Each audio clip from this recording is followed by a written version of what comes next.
आप सभी को प्रणाम। जय गुरुदेव।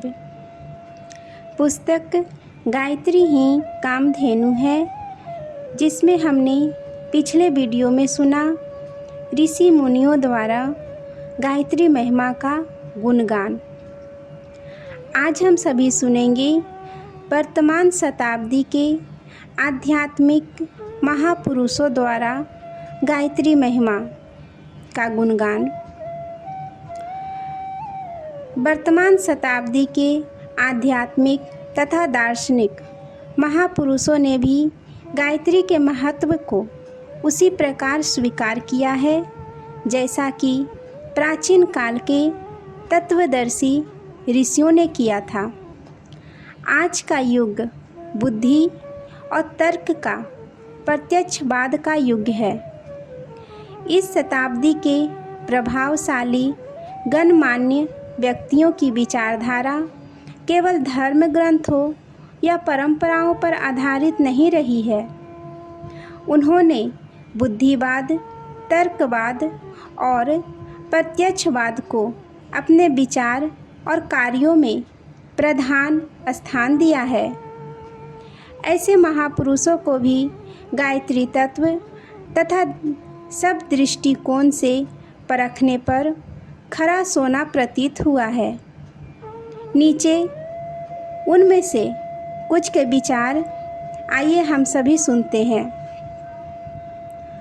महात्मा गांधी कहते हैं, गायत्री मंत्र का निरंतर जप रोगियों को अच्छा करने और आत्माओं की उन्नति के लिए उपयोगी है।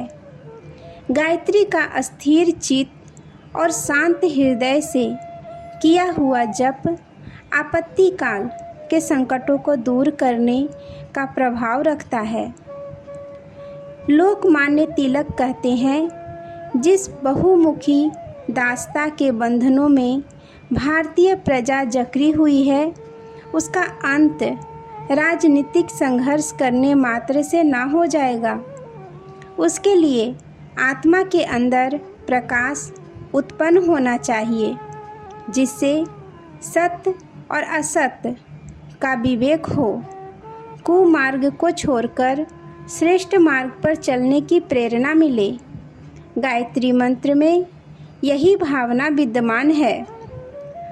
महामना मदन मोहन मालवीय जी ने कहा था, ऋषियों ने जो अमूल्य रत्न हमें दिया है, उनमें से एक अनुपम रत्न गायत्री से बुद्धि पवित्र होती है। ईश्वर का प्रकाश आत्मा में आता है। इस प्रकाश से असंख्य आत्माओं को भव बंधनों से त्राण मिलता है। गायत्री में ईश्वर परायणता में श्रद्धा उत्पन्न करने की शक्ति है।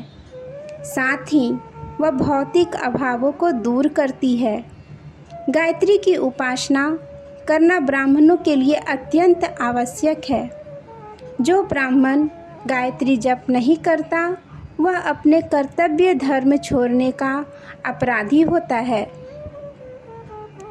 रविंद्रनाथ टैगोर कहते हैं, भारतवर्ष को जगाने वाला जो मंत्र है, वह इतना सरल है कि एक ही श्वास में इसका उच्चारण किया जा सकता है। वह है गायत्री मंत्र। इस पुनीत मंत्र का अभ्यास करने में किसी प्रकार की तार्किक ऊहापोह, किसी प्रकार के मतभेद अथवा किसी प्रकार के बखेरे की गुंजाइश नहीं है। योगी अरविंद घोष ने कई जगह गायत्री जप करने का निर्देश किया है। उन्होंने बताया है कि गायत्री में ऐसी शक्ति सन्निहित है जो महत्वपूर्ण कार्य कर सकती है। उन्होंने कईयों को साधना के तौर पर गायत्री का जप बताया है। स्वामी रामकृष्ण परमहंस का उपदेश है, मैं लोगों से कहता हूँ कि लंबे लंबे साधन करने की उतनी ज़रूरत नहीं है। इस छोटी सी गायत्री की साधना करके देखो। गायत्री का जप करने से बड़ी बड़ी सिद्धियाँ मिल जाती है। यह मंत्र छोटा है पर इसकी शक्ति भारी है। स्वामी विवेकानंद का कथन है, राजा से वही वस्तु मांगी जानी चाहिए जो उसके गौरव के अनुकूल हो। परमात्मा से मांगने योग्य वस्तु सद्बुद्धि है। जिस पर परमात्मा प्रसन्न होते हैं उसे सद्बुद्धि प्रदान करते हैं। सद्बुद्धि से सत्य मार्ग पर प्रगति होती है और सत्य कर्म से सब प्रकार के सुख मिलते हैं। जो सत्य की ओर बढ़ रहा है उसे किसी प्रकार के भय की कमी नहीं रहती। गायत्री सद्बुद्धि का मंत्र है, इसलिए उसे मंत्रों का मुकुटमणि कहा गया है। जगत गुरु शंकराचार्य जी का कथन है, गायत्री की महिमा का वर्णन करना मनुष्य की सामर्थ्य से बाहर है। बुद्धि का शुद्ध होना इतना बड़ा कार्य है जिसकी क्षमता संसार के और किसी काम से नहीं हो सकता। आत्मबल प्राप्त करने की दिव्य दृष्टि शुद्ध बुद्धि से प्राप्त होती है। उसका प्रेरक गायत्री मंत्र है। उसका अवतार दुरितों को नष्ट करने और ऋतु के अभिवर्धन के लिए हुआ है। स्वामी राम तीर्थ ने कहा है, राम को प्राप्त करना सबसे बड़ा काम है। गायत्री की अभिप्राय बुद्धि को काम रुचि से हटाकर राम रुचि में लगा देना है। जिसकी बुद्धि पवित्र होगी वही राम को प्राप्त करने का काम कर सकेगा। गायत्री पुकारती है कि बुद्धि में इतनी पवित्रता होनी चाहिए कि वह काम को राम से बढ़कर न समझे। महर्षि रमन का उपदेश है, योग विद्या के अंतर्गत मंत्र विद्या बड़ी प्रबल है। मंत्रों की शक्ति से अद्भुत सफलताएं मिलती है। गायत्री मंत्र ही है जिससे आध्यात्मिक और भौतिक दोनों प्रकार के लाभ मिलते हैं। स्वामी शिवानंद जी कहते हैं, ब्रह्म मुहूर्त में गायत्री का जप करने से चित्त शुद्ध होता है और हृदय में निर्मलता आती है। शरीर निरोग रहता है, स्वभाव में नम्रता आती है, बुद्धि सूक्ष्म होने से दूरदर्शिता बढ़ती है और स्मरण शक्ति का विकास होता है।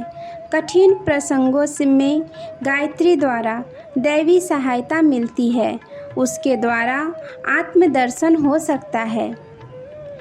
काली कमली वाले बाबा विशुद्धानंद जी कहते थे, गायत्री ने बहुतों को सुमार्ग पर चलाया है। कुमार्गामी मनुष्य की पहले तो गायत्री की ओर रुचि ही नहीं होती। यदि ईश्वर कृपा से हो भी जाए तो वह कुमार्गामी नहीं रहता। गायत्री जिसके हृदय में वास करती है उसका मन ईश्वर की ओर जाता है। विषय विकारों की व्यर्थता उसे भली प्रकार अनुभव होने लगती है। कई महात्मा गायत्री का जप करके परम सिद्ध हुए हैं। परमात्मा की शक्ति ही गायत्री है। जो गायत्री के निकट जाता है वह शुद्ध होकर विज्ञान है। आदि कल्याण के लिए मन की शुद्धि आवश्यक है। मन की शुद्धि के लिए गायत्री मंत्र और कुछ नहीं है। ईश्वर प्राप्ति के लिए गायत्री जप को प्रथम सीढ़ी समझना चाहिए। ऋषियों के हैं।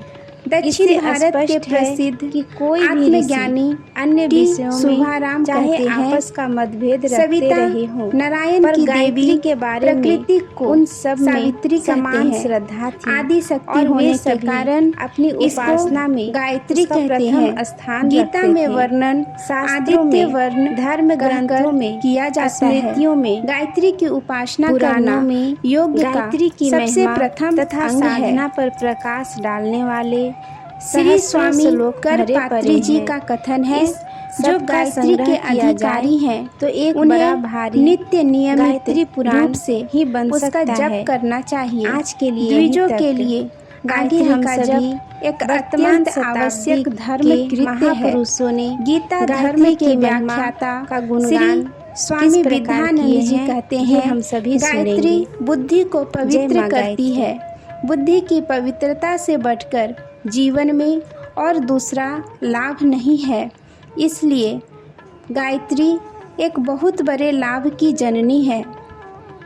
सर राधा कृष्णन कहते हैं, यदि हम इस सार्वभौमिक प्रार्थना गायत्री पर विचार करें तो हमें मालूम होगा कि यह हमें वास्तव में कितना ठोस लाभ देती है। गायत्री हम में फिर से जीवन का स्रोत उत्पन्न करने वाली आकुल प्रार्थना है। प्रसिद्ध आर्य समाजी महात्मा सर्वदानंद जी का कथन है, गायत्री मंत्र द्वारा प्रभु का पूजन सदा से आर्यों की रीति रही है। ऋषि दयानंद ने भी उसी शैली का अनुसरण करके संध्या का विधान तथा वेदों के स्वाध्याय का प्रयत्न करना बताया है। ऐसा करने से अंतःकरण की शुद्धि तथा बुद्धि निर्मल होकर मनुष्य का जीवन अपने तथा दूसरों के लिए हितकर हो जाता है। जितना भी इस शुभ कर्म में श्रद्धा और विश्वास हो, उतना ही अविद्या आदि कलेशों को ह्रास होता है। जो जिज्ञासु गायत्री मंत्र को प्रेम और नियम पूर्वक उच्चारण करते हैं, उनके लिए यह संसार सागर में तरने की नाव और आत्म प्राप्ति की सड़क है। आर्य समाज के जन्मदाता श्री स्वामी दयानंद जी गायत्री के श्रद्धालु उपासक थे। ग्वालियर के राजा साहब से स्वामी जी ने कहा था कि भागवत सप्ताह की अपेक्षा गायत्री पुष्चरण अधिक श्रेष्ठ है। जयपुर के सच्चिदानंद, हीरा लाल रावल, घोरल सिंह आदि को गायत्री जप की विधि सिखाई थी। मुल्तान में उपदेश के समय स्वामी जी ने गायत्री मंत्र का उच्चारण किया और कहा कि यह मंत्र सबसे श्रेष्ठ है। चारों वेदों का मूल यही गुरु मंत्र है। इस प्रकार वर्तमान शताब्दी के अनेक गण्यमान्य बुद्धिवादी महापुरुषों के अभिमत हमारे पास संग्रहित है। उन पर विचार करने से इन निष्कर्ष पर पहुंचना पड़ता है कि गायत्री उपासना कोई अंधविश्वास जन्य परंपरा नहीं है, वरन उसके पीछे आत्मोन्नति करने वाले ठोस तत्वों का बल है। इस महान शक्ति को अपनाने का जिसने भी प्रयत्न किया है, उसे लाभ ही मिला है। गायत्री साधना कभी भी निसफल नहीं जाती। गायत्री भूलोक की कामधेनु है। यह आत्मा की समस्त क्षुधा पिपासाओं को शांत करती है।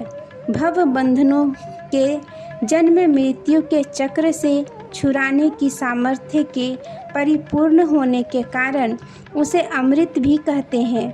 गायत्री को स्पर्श करने वाला कुछ से कुछ हो जाता है, इसलिए उसे पारसमणि भी कहा गया है। चाहे कोई गृहस्थ हो या विरक्त, गायत्री उपासना सबके लिए समान रूप से लाभदायक है। गायत्री उपासना प्रत्येक द्विज का अनिवार्य धार्मिक कृत्य है। उसकी उपेक्षा करना अपने परम पुनीत धार्मिक कर्तव्य से च्युत होना है। अभाव, कष्ट, विपत्ति, चिंता एवं निराशा की घड़ियों में गायत्री का आश्रय लेने से तुरंत शांति मिलती है। माता की कृपा प्राप्त होने से पर्वत के समान दिखने वाले संकट राई के समान हल्के हो जाते हैं और अंधकार में भी आशा की किरणें प्रकाशवान होती है। गायत्री को सर्वशक्ति, सर्वसिद्धि दायिनी और सर्व कष्ट विनाशिनी कहा गया है। आज के लिए यहीं तक। आप सभी को धन्यवाद। जय माँ गायत्री।